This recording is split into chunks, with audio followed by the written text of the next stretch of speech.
Olha que coisa mais linda, mais cheia de graça. É ela, a menina que vem e que passa, um doce balanço a caminho do mar. Moça do corpo dourado. Olá pessoal, aqui é o Gustavo, P4BLA. Hoje o papo vai ser um pouquinho diferente, a gente não vai estar falando de rádio, nem vai estar falando de hotspot, nem de OpenGD77. A gente vai falar um pouquinho sobre física quântica ou mecânica quântica e o radioamadorismo, né? A gente vê muita especulação aí quando fala em mecânica quântica, né? Muita gente aí utilizando isso aí como fonte de renda, né? E enganando aí as pessoas, né? Você vê aí a questão das energias, né, quânticas sendo geradas e tal. Você vê também a questão até religiosa envolvendo o tema quântico, né? E assim, ao meu ver, não tem nada disso. A mecânica quântica ela é muito antiga, tá? A mecânica quântica tem mais de 100 anos e eu queria mostrar um pouquinho isso para vocês. E no final a gente falar um pouco sobre o prêmio Nobel da Física desse ano, que foi sobre mecânica quântica e entrelaçamento quântico. Então vamos falar um pouquinho, vamos conhecer um pouquinho mais aí sobre a mecânica quântica para quando chegar aquele camarada com papo de mecânica de quântico, né, terapia quântica, anatomia quântica, você fala, não, peraí, não é bem isso não, hein? Vamos lá. Mas afinal, o que é mecânica quântica, né? O que é isso?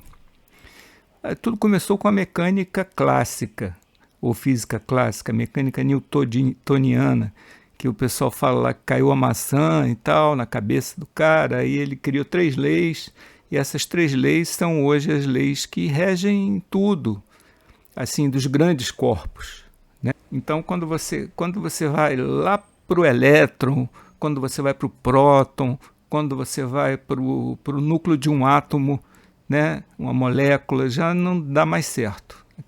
Todas aquelas 3 equações não funcionam, tá? Então, por isso surgiu a mecânica quântica. Então, é mecânica, é a parte da física que estuda minúsculos corpos, né? Minúsculos elementos, como o núcleo aí de um átomo. Tá? Então, o átomo ele é composto de um núcleo com carga positiva orbitando por elétrons. Os elétrons ficam girando em uma órbita pré-definida. Tá? E eles giram eles giram em volta do núcleo e giram em volta de si também. Aí você tem os spins. Você pode ter um spin, sempre você tem um spin positivo e um spin negativo, um cancela o outro. Tá? E tudo isso acontece nas nossas células, nos nossos átomos. Né? O corpo humano tem aproximadamente 26 átomos. Nós temos vários elementos químicos que compõem o nosso corpo, o iodo, o cálcio, né? O total aí são 26 átomos diferentes e elétrons, nêutrons, prótons, que estão lá se movimentando, interagindo, se relacionando, tendo reações atômicas, renovação celular, que é uma coisa que acontece diariamente, né? Então, o átomo, a molécula, o spin, o próton, o elétron, que fazem parte da física, da mecânica quântica. Aí a tabela periódica, são com todos os elementos, com todos os átomos conhecidos, né? E esses átomos eles foram criados lá no Big Bang. Quando teve o Big Bang, aquela grande explosão que criou o universo, há 13,8 bilhões de anos, a energia gerada ali foi tão intensa que gerou aí todos os átomos que nós conhecemos da tabela periódica. O Carl Sagan, ele costuma dizer o seguinte, que nós somos feitos de poeira estelar, né? Porque todos os átomos que compõem o nosso corpo e a nossa tabela periódica são átomos que vieram do espaço. Essas duas pessoas, o Bohr e o Einstein, eles discutiram muito, não só a física nuclear, mas também o mundo, a física quântica. A física quântica, ela tem algumas características muito especiais.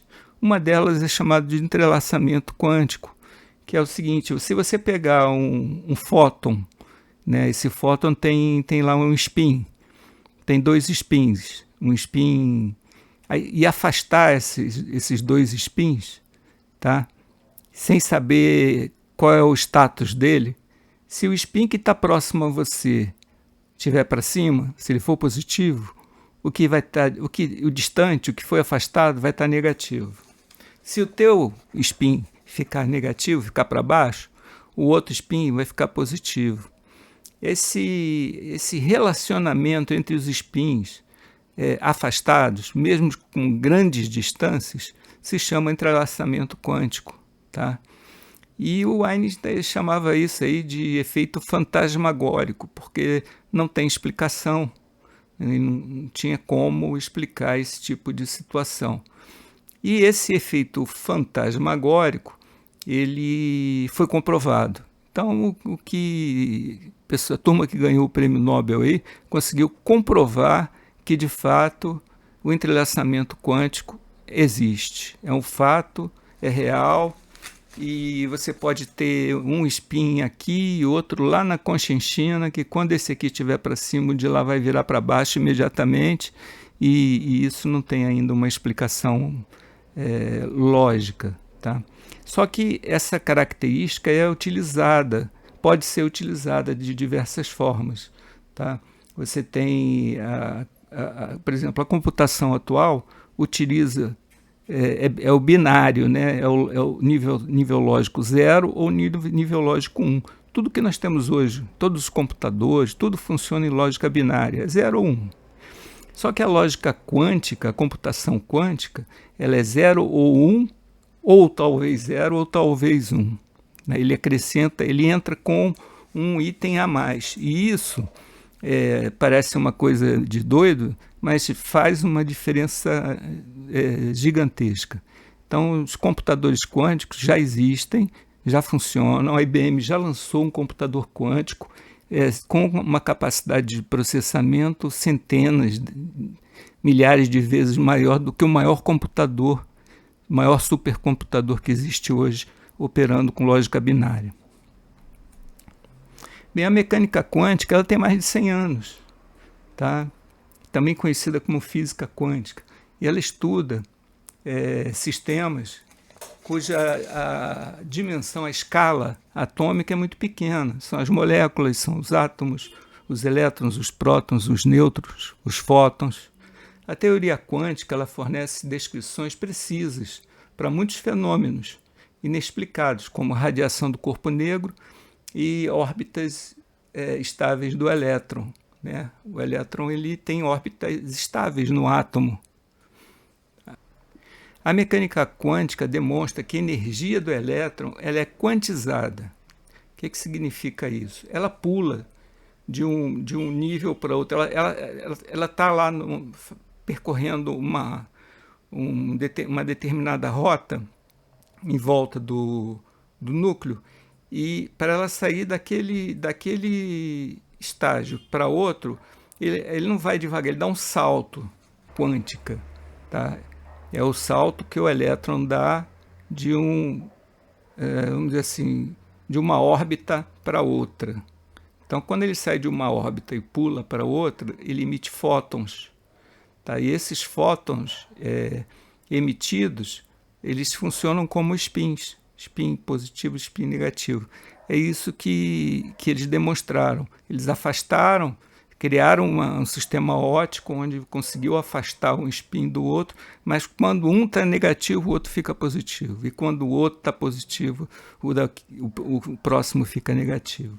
Né? Parece uma coisa assim meio ilógica, né? Mas com aplicação muito interessante que a gente vai ver. Mecânica quântica e o radioamadorismo, né? Vamos ao que interessa. Bem, a bomba atômica também foi construída a partir de fundamentos da mecânica quântica. Tá? Os componentes como válvulas eletrônicas, diodos, LED, transistores, MOSFET, SMD, CI, SCR, todos os componentes que a gente usa hoje na eletrônica, todos eles foram construídos a partir de observações feitas na mecânica quântica. Tá? Então, vários equipamentos de radioamadorismo que a gente usa hoje foram produzidos com componentes eletrônicos desenvolvidos a partir do conhecimento adquirido, tá, com a mecânica quântica. E esse conhecimento tem mais de 100 anos. Né? No vácuo, por exemplo, a válvula eletrônica ela tem um funcionamento fantástico. Né? Você vê que você tem o filamento, né? O filamento ele é ligado a 6 volts, e a placa da válvula, que é a parte maior da válvula, é a parte de cima aqui, ó, o desenho da direita aqui, ó, perto da bola vermelha, que ó, em cima tem a placa da válvula. Aqui embaixo você tem o filamento da válvula e você tem o catodo. Esse catodo, esse elemento, é um elemento que fica ligado no negativo, tá? O catodo. O filamento aquece o catodo. O catodo, por ser negativo, ele é repleto de elétrons. O que acontece? Ele começa a emitir elétrons. Quando você aquece o catodo, ele emite elétrons. E a placa é polarizada positivamente. Você joga 300 volts aqui em média na placa. Então você tem um fluxo de elétrons do catodo para o anodo. Esse fluxo de elétrons é controlado pelas grades. Você tem grade de controle, você tem grade screen, tem grade supressora. Tem a grade de controle que funciona como a base do transistor. Aqui o transistor não tem a base, o emissor e o coletor, que a gente conhece mais. Então, a grade de controle funciona como a base do transistor. Você tem uma segunda grade, que é a grade screen, que é para acelerar um pouco mais, aí você polariza ela para acelerar os elétrons, e uma grade supressora, que é uma terceira grade que não aparece aqui, mas ela existe para evitar efeitos secundários, uma nuvem que é criada ali próxima à placa. Então você polariza ela para eliminar essa nuvem. Então a válvula eletrônica é um componente muito interessante que utiliza aí o fluxo de elétrons, né? Utiliza aí a ideia da física quântica no funcionamento dos nossos equipamentos já há bastante tempo. Tá? E o transistor foi uma evolução, né, que veio através de um semicondutor dopado, um semicondutor que é contaminado, tá? E passa a ter o comportamento semelhante à válvula. Aí está uma série de válvulas, o pessoal que gosta, eu gosto, para a gente matar a saudade, está aí, ó, EZ80, a gente já conhece bem. Bem, o físico Max Planck, ele é considerado o pai da física quântica.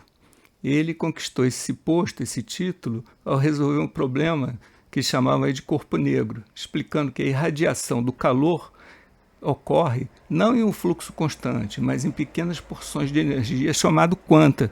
O elétron, quando ele sai de uma órbita para outra, ele emite o fóton. Então ele dá saltos, né? São quantas. E isso é fácil você ver na válvula eletrônica. Quando você aquece, o filamento aquece o catodo e o catodo emite elétrons em direção à placa. Tá? Então esse fluxo de elétrons em direção à placa é um exemplo. Tá? Aí uma série de componentes que são produzidos hoje, componentes eletrônicos de silício, né? Tem diodos, transistores, ponte retificadora, tem LED, tem uma série de componentes aí que todos eles foram construídos a partir dos conceitos aí da física quântica, da mecânica quântica, que a gente já tem ela há mais de 100 anos. Vamos falar um pouquinho sobre o Prêmio Nobel da Paz. Bem, esse Prêmio Nobel da Paz ele foi criado pelo Alfred Nobel. Esse cara foi o inventor da dinamite, explodiu muita gente aí, muita coisa. Importante ferramenta, importante descoberta, tá? Construiu muita coisa, dinamitou muita coisa, mas matou muita gente. Então, quando ele estava morrendo lá em 10 de dezembro de 1896, no testamento dele, ele colocou que a maior parte da fortuna dele ele queria colocar num fundo, tá? Um fundo que seria o nome de Fundo Nobel. E esse fundo, anualmente, os juros desse fundo teriam que pagar um prêmio àqueles que durante o ano anterior tenham conferido o maior benefício para a humanidade. Uma coisa legal que ele fez, né? E os juros deveriam ser divididos em 5 partes iguais. Então são 5 prêmios nobres. E um deles é o Prêmio Nobel da Física, tá? Que esse ano ganhou aí essas 3 pessoas, são 3 físicos, né, que desmistificaram aí a questão do entrelaçamento quântico, que o Einstein colocou uma dúvida, disse que aquilo ali não era bem assim, não funcionava bem e tal, chamou de ação fantasmagórica à distância. Tá? Então esses 3 caras provaram, fizeram experimentos separados, eles não fizeram juntos, e esses experimentos provaram que de fato o entrelaçamento quântico existe. Então o prêmio Nobel foi de aproximadamente 5 milhões de reais, dividido entre os 3, tá? Esse prêmio permitiu que eles investigassem, permite investigar e controlar as partículas que estão emaranhadas através da mecânica quântica, e sobre particular que estão distantes, e ainda assim continuam conectadas, entrelaçadas a essa partícula. É aquilo que eu falei, você afasta as partículas, bota aí 1 milhão de quilômetros, e o que acontece numa, acontece na outra imediatamente. E porque isso já é outra história, é outro prêmio Nobel que vai vir aí. Então os vencedores da física desenvolveram experimentos com partícula de luz ou fótons que mostram claramente que as partículas podem se emaranhar, e confirma a teoria da mecânica quântica está correta. Os vencedores nasceram na década de 40 em países diferentes, Estados Unidos, França e Áustria. Eles não trabalharam juntos, tá? Trabalharam separados. Aí são as 3 pessoas que ganharam o Prêmio Nobel da Física por esse experimento. Tá? Aí uma figura da própria Nobel, né, que mostra aí o entrelaçamento quântico, né? Quer dizer, 2 elementos, mesmo afastados a distâncias enormes, eles conseguem de alguma forma identificar se um está positivo, o outro está negativo, se um está negativo, o outro está positivo, eles mudam, eles de alguma forma se conversam, se interagem. Então a física quântica, essa interação do spin do elétron, né, é uma coisa que foi comprovada, de fato acontece, tá?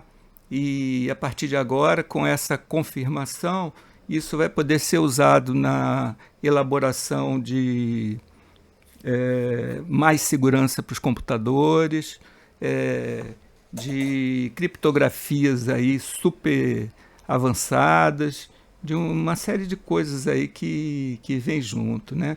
Então a lição do prêmio Nobel dessa pesquisa foi desenvolvida, trouxe um grande ganho aí para a física quântica. A mecânica quântica, a física quântica, ela tem mais de 100 anos. E ela trouxe uma revolução na forma de como vemos as forças subjacentes que compõem o nosso mundo. Uma das consequências mais notáveis da mecânica quântica é o emaranhamento, é o entrelaçamento quântico, né? Que as partículas podem ser ligadas, ter conexão, apesar de estarem separadas fisicamente por distâncias enormes. Tá? Esses aí são os 3 ganhadores. Tem um supercomputador da IBM aí que eu botei uma foto, já está funcionando, tá? Supercomputador quântico. Ele é 100 a 200 vezes mais rápido que um supercomputador atual. Tá? Os efeitos inefáveis da mecânica quântica estão começando a encontrar aplicações. Há um grande campo de pesquisa que inclui computadores quânticos, redes quânticas e comunicação criptografada quântica. Não tem esse negócio de telecomunicação quântica. Ninguém vai sair pegar um pedaço de plástico e sair falando aí para qualquer parte do mundo. Isso não existe. Nós vamos continuar usando radiofrequência, vamos continuar usando aí o data center, os hotspots, o nosso HT, tá? Tem nada disso ainda sendo dito. O que a física quântica tá criando é a possibilidade de você ter um computador muito mais possante, mas hoje ainda é um trambolhão. Ele funciona a temperatura de menos 273 graus Celsius, o zero absoluto. Quer dizer, é uma coisa difícil de você conseguir, cara. Tá muito no início ainda, e a gente vai ter muitos avanços ainda para ver aí nessa área, tá? Sem misticismo, sem nada ligado a coisas esotéricas.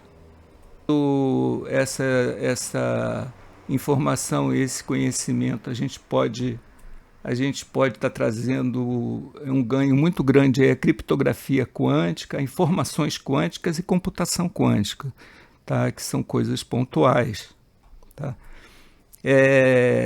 Um dos cientistas aí, ele disse aí que estava se divertindo muito no experimento, né? Que ele achou muito desafiador e importante, tá? Só que os amigos deles achavam que ele estava louco, né? Que ia destruir sua própria carreira fazendo isso, fazendo tanto experimento. Mas ele, no final, teve sucesso e ganhou aí, foi um dos ganhadores do Prêmio Nobel, tá? Então, o Prêmio Nobel está aí, ele é para maior benefício da humanidade. A gente viu que teve um Prêmio Nobel da Medicina, nós vimos que teve um Prêmio Nobel da Química, da Literatura. É uma coisa interessante aí para conhecer. Eu espero que a apresentação tenha somado alguma coisa. Peço desculpas aí se não domino o assunto plenamente, né, da maneira que eu gostaria, mas foi só um resumo, só um review aí do que eu ouvi e do que eu tentei aí desmistificar. Tá bom? Um abraço a todos, até o próximo vídeo. Valeu!